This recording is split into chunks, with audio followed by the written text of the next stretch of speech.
TV ಕನ್ನಡಗೆ ಸ್ವಾಗತ. ನಾನು ಶಮಿಶೆಟ್ಟಿ. ಭಾರತದಲ್ಲಿ ಹಾವಿನ ಆರಾಧನೆಗೆ ಸಾವಿರಾರು ವರ್ಷಗಳ ಇತಿಹಾಸವಿದೆ. ಹಿಂದೂ ಧಾರ್ಮಿಕ ಪರಂಪರೆಯಲ್ಲಿ ಹಾವುಗಳನ್ನ ಕೇವಲ ಜೀವಿಗಳಾಗಿ ಮಾತ್ರವಲ್ಲ, ನಾಗ ದೇವತೆಗಳ ಪ್ರತೀಕವಾಗಿ ಭಕ್ತಿಯಿಂದ ಪೂಜಿಸಲಾಗುತ್ತದೆ. ಶಿವನೊಂದಿಗೆ ವಾಸುಕಿ ಮತ್ತು ಆದಿಶೇಷನಂತಹ ನಾಗಗಳ ಸಂಬಂಧ, ಸಮುದ್ರ ಮಂಥನದ ಕಥೆಯಲ್ಲಿ ವಾಸುಕಿಯ ಪಾತ್ರ ಹಾಗೂ ನಾಗದೋಷಕ್ಕೆ ಸಂಬಂಧಿಸಿದ ಧಾರ್ಮಿಕ ನಂಬಿಕೆಗಳು ಇವೆಲ್ಲವೂ ಕೂಡ ನಾಗಾರಾಧನೆಗೆ ವಿಶೇಷ ಸ್ಥಾನ ನೀಡಿವೆ. ದೇಶದ ವಿವಿಧ ಭಾಗಗಳಲ್ಲಿ ನಾಗ ದೇವತೆಗಳಿಗೆ ಸಮರ್ಪಿತವಾದ ಹಲವು ಪ್ರಸಿದ್ಧ ದೇವಾಲಯಗಳಿವೆ. ನಾಗರ ಪಂಚಮಿ ಸೇರಿದಂತೆ ವಿಶೇಷ ಸಂದರ್ಭಗಳಲ್ಲಿ ಈ ಕ್ಷೇತ್ರಗಳಿಗೆ ಸಾವಿರಾರು ಭಕ್ತರು ಭೇಟಿ ನೀಡುತ್ತಾರೆ.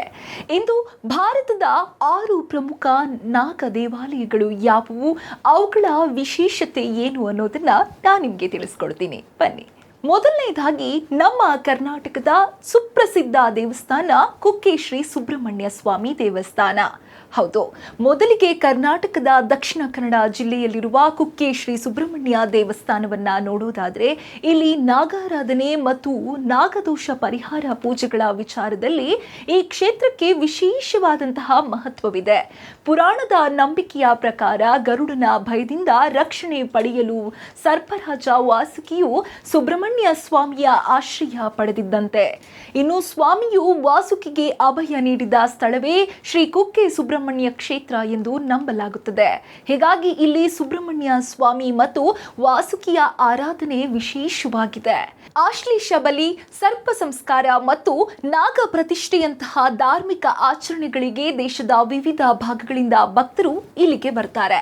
ಇನ್ನು ಕರ್ನಾಟಕದಲ್ಲಿ ನಾವು ಗಮನಿಸಬಹುದಾದಂತಹ ಇನ್ನೂ 2 ಪುಟ್ಟ ಪುಟ್ಟ ದೇವಾಲಯಗಳಿವೆ. ಒಂದು ಘಾಟಿ ಸುಬ್ರಹ್ಮಣ್ಯ, ಇನ್ನೊಂದು ನಾಗರ ಮಡಿಕೆ. ಕುಕ್ಕೆ ಸುಬ್ರಹ್ಮಣ್ಯ, ಘಾಟಿ ಸುಬ್ರಹ್ಮಣ್ಯ ಹಾಗೂ ನಾಗರ ಮಡಿಕೆ ದೇವಸ್ಥಾನಗಳಿಗೆ ಭೇಟಿ ನೀಡಿ ಭಕ್ತರು ಸರ್ಪದೋಷಕ್ಕೆ ಸಂಬಂಧಿಸಿದಂತಹ ಸಾಕಷ್ಟು ಪರಿಹಾರಗಳನ್ನ ಇಲ್ಲಿ ಮಾಡಿಕೊಳ್ಳೋದನ್ನ ನಾವು ನೋಡಬಹುದು. ಇನ್ನು ಮುಖ್ಯವಾಗಿ 6 ಪ್ರಸಿದ್ಧ ದೇವಾಲಯಗಳಲ್ಲಿ ಇನ್ನೊಂದು, ಎರಡನೆಯದು ಮಧ್ಯಪ್ರದೇಶದ ಉಜ್ಜಯಿನಿಯಲ್ಲಿರುವ ನಾಗಚಂದ್ರೇಶ್ವರ ದೇವಸ್ಥಾನ.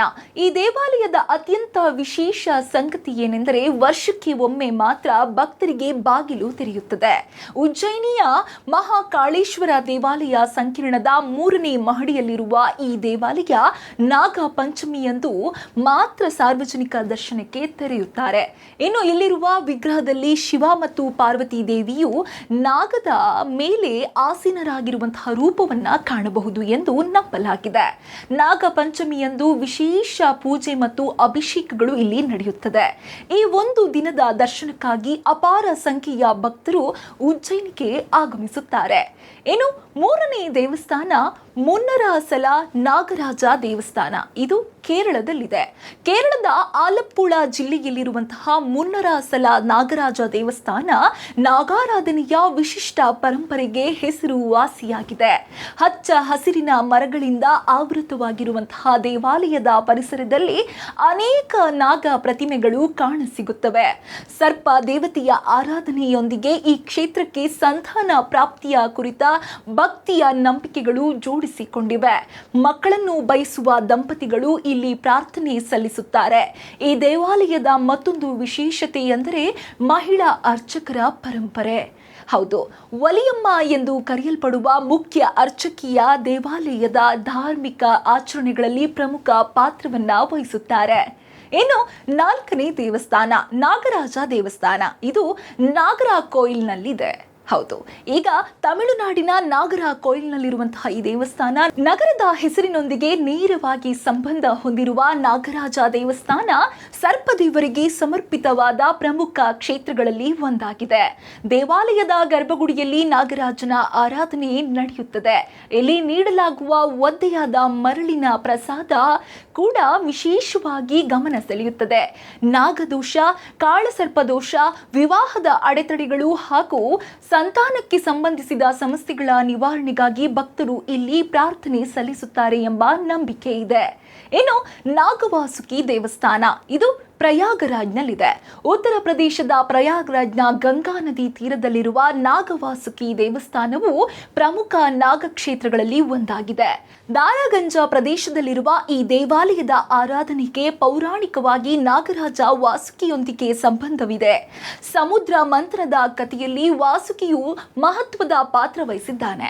ಈ ಪೌರಾಣಿಕ ಹಿನ್ನೆಲೆಯ ಕಾರಣದಿಂದಲೇ ನಾಗವಾಸುಕಿಯ ಆರಾಧನೆಗೆ ಇಲ್ಲಿ ವಿಶೇಷ ಸ್ಥಾನವನ್ನ ನೀಡಲಾಗಿದೆ.